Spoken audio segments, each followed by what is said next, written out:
Greetings everyone and welcome back to my channel. The point of this video is going to be to discuss tech trends and of kind of where we are now video so that you can think about where what is maturing today, what is no longer science fiction, and make investment decisions based on this, as well as life strategy decisions, because, every once in a while I like to make a video about these things, especially when I've seen a lot of change happening relatively quickly.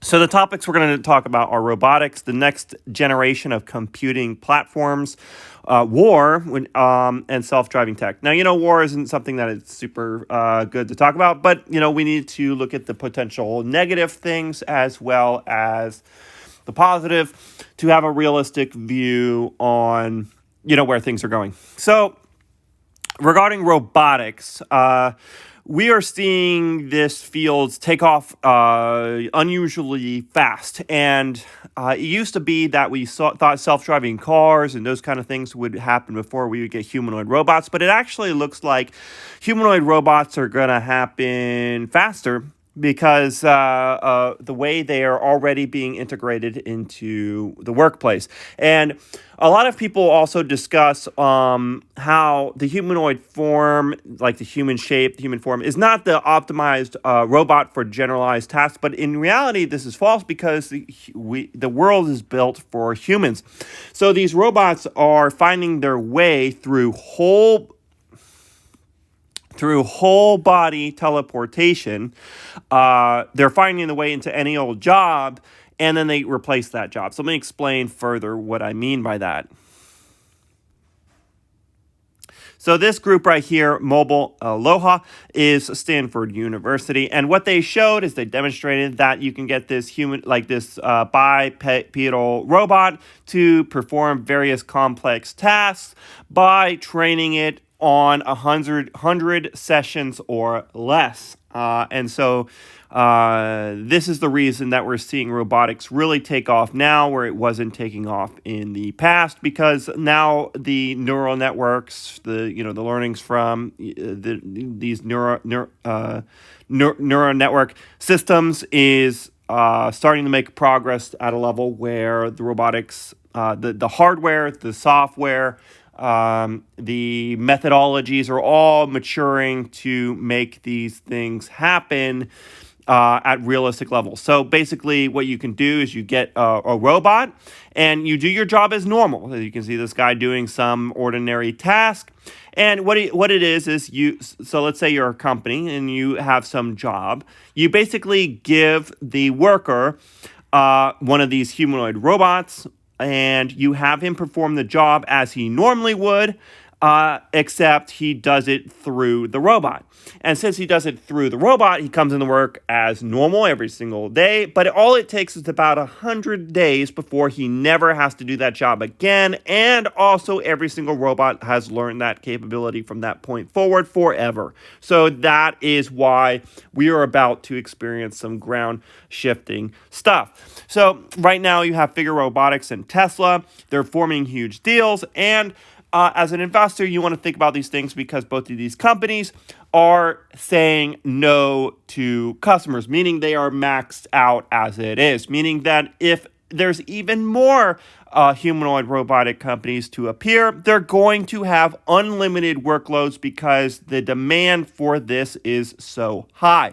And to meet the demand, you need to mass produce these robots. And so it's going to be like the world is projected to have billions of robots basically in a relatively short period of time. And like people who don't see this coming are living in a delusion. These things are happening right now. This is happening right now. This isn't science fiction. These are doing useful tasks today. Like these as demonstrated, they're doing complex tasks and they're starting to replace jobs today. It's happening today. And so like for instance, this Tesla bot, you could look at it. It looks like a finalized product.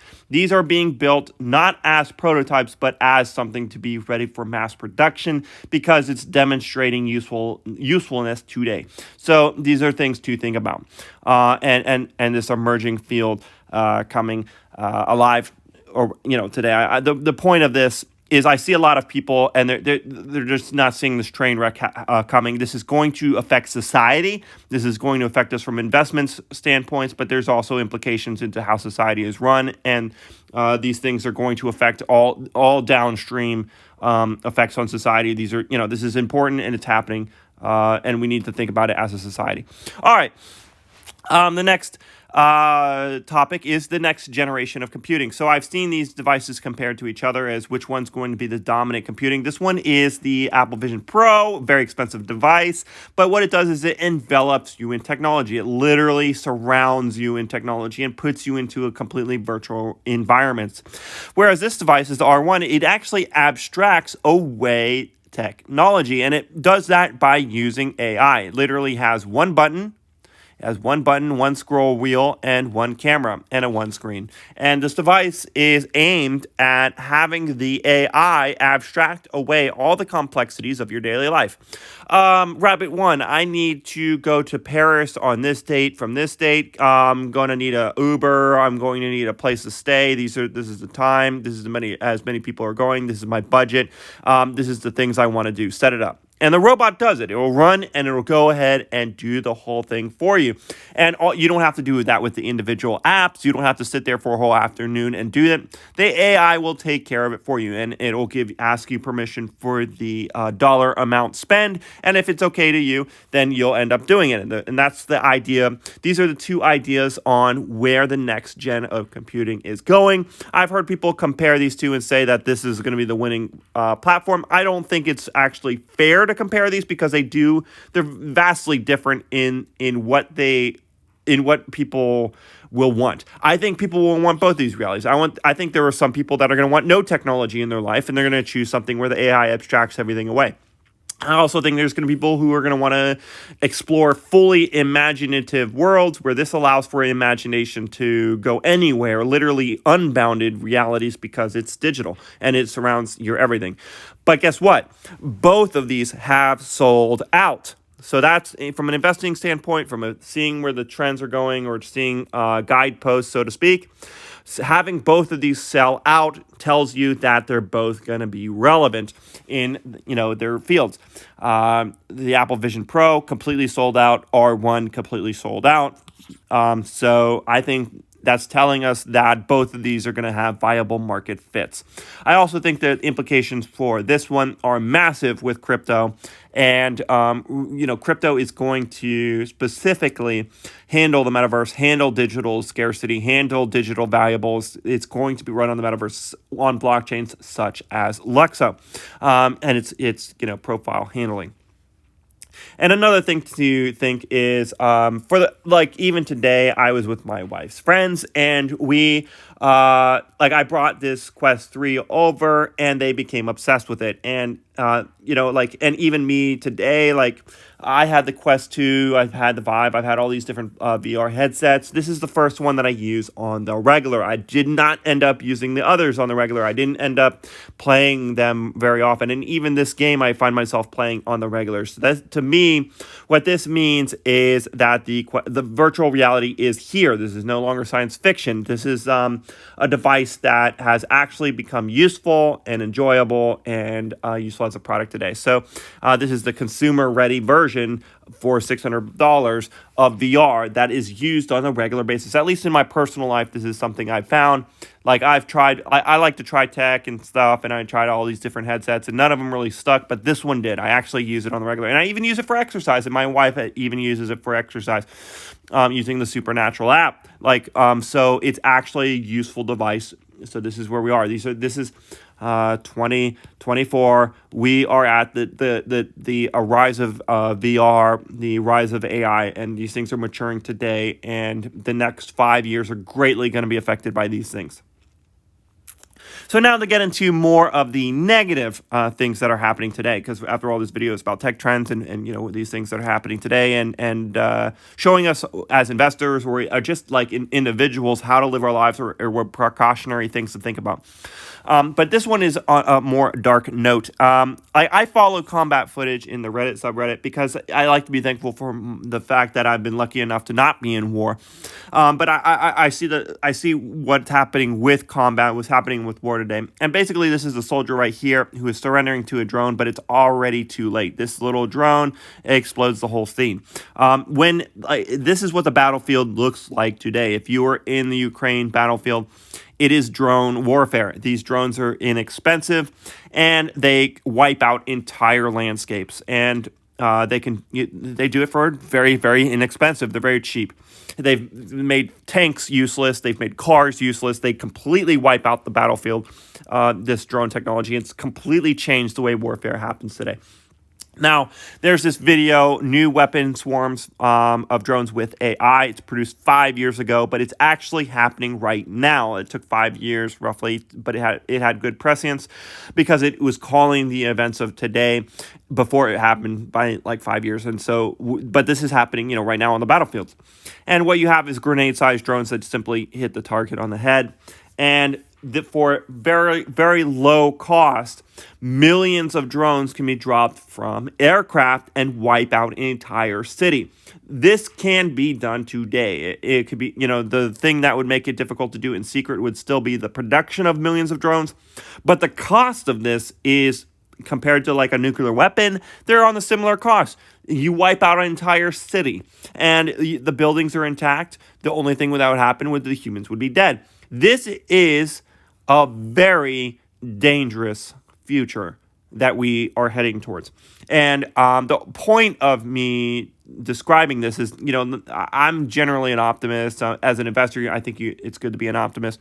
But this is a very bad reality that AI is reaching a mature point and drone technology is reaching a mature point where it is you can take humans completely out of the picture and wipe out entire cities with tiny little drones. And this is not far-fetched. This is today. And if you're not seeing this, then you're clueless.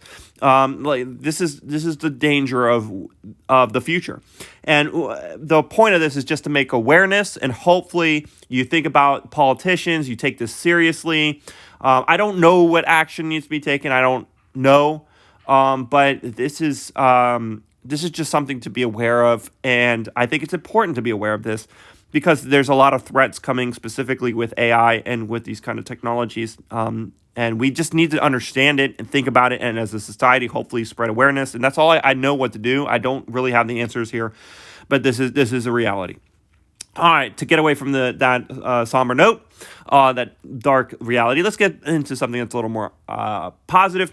Self-driving tech, specifically with Tesla, had version 12 released, and it basically moved from heuristics, rule-based guidelines, had hard-coded code, to end-to-end understanding the world type of developing. So it made a massive leap, the Tesla self-driving tech. So we're a lot closer to this reality of self-driving cars. This is something I've been looking forward to because, if I want to travel and see friends and family, I want to be able to jump in my car, fall asleep, whatever, relax, and have the car take me to my destination.